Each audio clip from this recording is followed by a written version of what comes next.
Ma prestation est de 65 € à l'heure. Alors, c'est un truc que m'a dit une thérapeute il y a quelques semaines.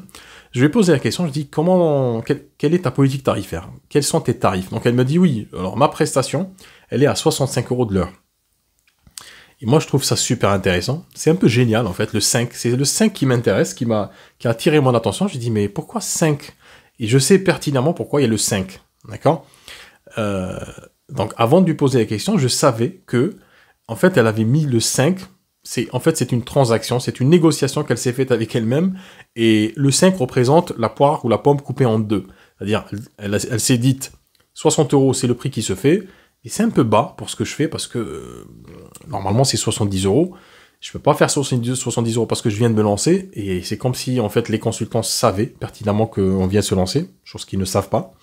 Et donc, qu'est-ce qu'elle a fait? Elle s'est dit, OK, 60 €, c'est trop bas. 70, c'est le prix, c'est le tarif des personnes qui sont là depuis 20 ans. Bon, allez, je coupe un truc en deux. On va le faire à 65. Sauf que, de l'autre côté, ton consultant, quand tu vas l'amener sur ce terrain-là, du tarif, quand il va regarder ton tarif, il va voir 65, il va voir certains qui feront 60, d'autres 70, 80. En fait, tu le mets dans une disposition de calcul mental. Donc, il va se dire, OK, 65, pourquoi 65? Ah, l'autre, il a 5 € moins cher. L'autre, il a 5 € plus cher. C'est quoi la différence? Bon, allez, dans le doute, je vais prendre celui de 60 €. Ou celui de 70, je pense qu'il est intéressant parce qu'il est un peu plus cher. Donc, la qualité doit être là. Et ça, c'est un gros problème. En fait, la question de définir son tarif, c'est pas vraiment une question de définir son tarif. Parce que le tarif qu'on met sur ses prestations dévoile beaucoup plus sur nous qu'on veuille le voir. Le fait de mettre un tarif sur sa prestation, c'est aussi une façon de mettre un tarif ou une valeur, entre guillemets, sur sa propre valeur. Et donc, vu qu'on ne peut pas finalement dire à une personne quel est le prix du bonheur, c'est-à-dire, est-ce que, en faisant une séance avec moi, si tu règles ton problème définitivement ou en grande partie, est-ce que ça coûte 60 €? Est-ce que le bonheur coûte 60 €? Est-ce que ne plus avoir peur coûte 60 €? Est-ce que ne plus avoir de phobie coûte 60 €? Est-ce que perdre du poids coûte 60 €? Est-ce que ne plus être en colère coûte 60 €? Et est-ce que, par exemple, ne plus vivre dans la frustration ou dans le ressentiment vis-à-vis de son passé ou d'une personne de son passé, est-ce que ça coûte 60 €? Alors, ça coûte pas 60 €. C'est pas quelque chose qui peut être chiffré. Mais quand tu amènes ton consultant dans cette direction-là, forcément, il va faire ses petits calculs d'apothicaire, il va comparer. Parce que le cerveau sert à ça, hein, à comparer. Donc, il va aller regarder un petit peu ce qui se fait chez la concurrence, et puis il va se dire, OK, 60, 65, je vais prendre 60. Alors, il y a une façon différente de faire les choses. Déjà, c'est une approche différente vis-à-vis de toi-même. Non pas du tarif, hein. Le tarif, c'est une conséquence. Il faut que tu puisses être capable de poser une valeur sur déjà ta singularité, qui tu es, sur le chemin que tu as parcouru, sur les études que tu as faites, sur les certifications que tu as, tout ça en fait, ce que certains appellent l'être, c'est-à-dire l'expérience, tout ton expérience humaine et tout ton savoir-faire technique ne coûte pas 60 € en vrai, il coûte beaucoup plus. C'est inquantifiable. C'est-à-dire, on peut quantifier ça, par exemple, quand on parle des formations, parce qu'on sait exactement combien on a payé pour être formé, mais c'est inquantifiable quand il s'agit de quantifier, de valoriser numériquement, son cheminement personnel. C'est inquantifiable. Donc, on voit qu'il y a une contradiction. Et c'est pour cette raison que beaucoup de thérapeutes se arrachent les cheveux sur cette question de tarif. Certains sont bloqués pendant des années à chipoter sur est-ce que je rajoute 5 €, est-ce que j'enlève 5 €. Alors, pour certains, rajouter 10 €, c'est un banc dans l'espace, hein, dans l'espace-temps. C'est un banc quantique, hein, carrément. Moi, j'ai envie de te dire aujourd'hui, si tu as un problème avec le tarif, c'est que c'est pas un problème de tarif. Si tu dois t'aligner sur tes concurrents, entre guillemets, si tu veux travailler de cette façon-là, aligne-toi. S'ils sont à 70, mets-toi à 70. C'est-à-dire, prends une décision, voilà, tranche dans le gras, tape dedans, il n'y a pas de... C'est-à-dire, il n'y a rien qui va se passer.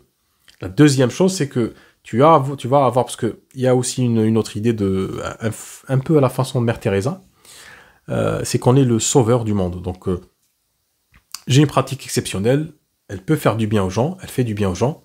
Je ne peux pas me permettre de mettre un tarif, entre guillemets, trop haut, parce que je vais priver les êtres humains, mes frères en humanité, de tout ce savoir-faire, tout ce changement. Alors, dis-toi que tu n'es pas un sauveur. 1, 2, tu n'es pas seul à faire ce genre de choses. Il y a beaucoup de thérapeutes qui le font. 3, tu n'es pas responsable de la vie des gens, tu n'es pas responsable de leur volonté de changer ou pas. Ton objectif à toi, c'est premièrement d'être financièrement autonome. C'est de cette façon que tu peux exercer ton métier de manière autonome et sereine. Deuxièmement, ta responsabilité, c'est de parler à ces personnes-là qui veulent changer. D'accord? Et ces personnes-là qui veulent changer, elles mettront le prix. S'il faut 70 € pour changer, elles mettront 70 €.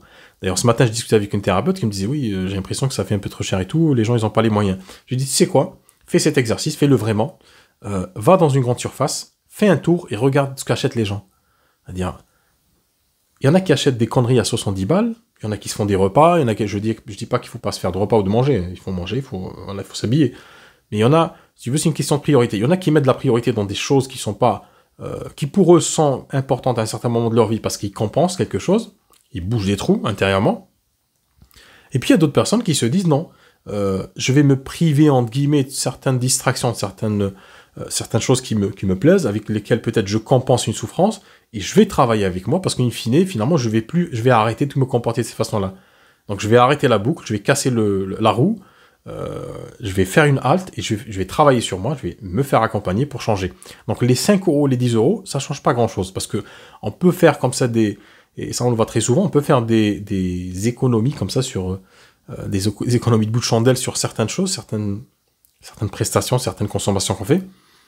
Il peut arriver qu'on tombe sur un truc et puis on va mettre le paquet. C'est-à-dire, on peut faire des économies sur l'électricité, sur les factures de téléphone, sur machin. Et puis, à un moment, on se fait plaisir avec un truc qui coûte cher. 500, 600, 700 €.